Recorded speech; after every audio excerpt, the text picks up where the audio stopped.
Bonjour les amis, Shabbat Shalom Vorach, paracha de la semaine, paracha Toldot.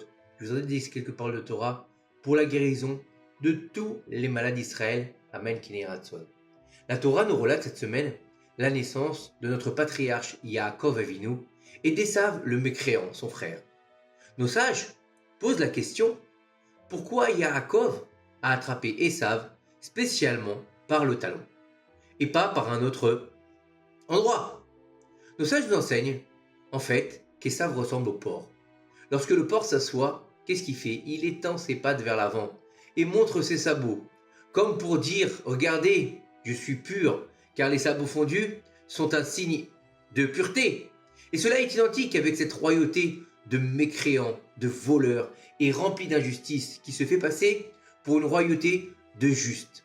C'est exactement ce qui représente Esav le rachat. Jusqu'à l'âge de 40 ans, il va avoir des relations extra-conjugales avec des femmes mariées. Il va tuer, il va voler. Et à l'âge de 40 ans, il fait comme son père le juste, Yitzhak Avinu, qui s'est marié à 40 ans.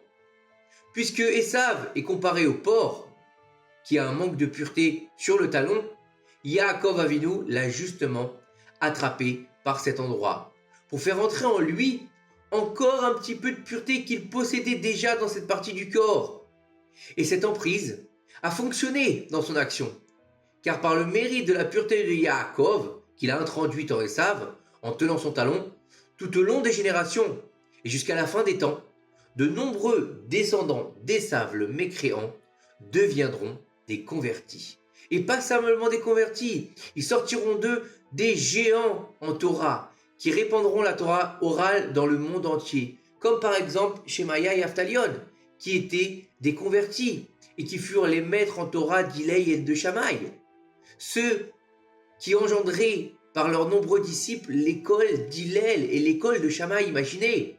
Rabbi Akiva était lui aussi un fils de converti, de la descendance d'Esav. De lui, tous les grands Tanaïm recevront la loi orale et la plus grande partie de leur sagesse. Mais c'est vrai qu'il y a eu un petit problème. C'est que comme lui il a insufflé de la pureté, l'autre il lui a donné de l'impureté. Et c'est pour ça, étant donné qu'il l'a attrapé avec la main gauche, on va devoir, pour nettoyer cette impureté jusqu'à la fin des temps, de mettre des tefilines sur la main gauche pour la plupart des gens. Et de là, on doit faire attention. On doit apprendre que lorsqu'on travaille avec le public pour leur faire teshuva, il faut faire attention de ne pas tomber dans les méandres de l'impureté et prendre quand même ses gardes.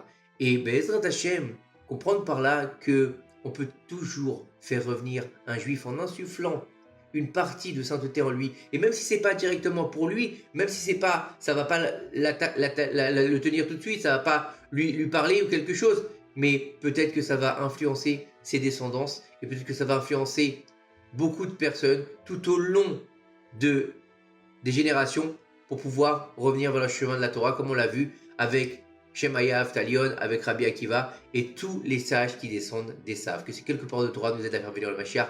Bimara bienvenue. Amen. Kinei Ratzon. Shabbat, Shalom, Umevorach.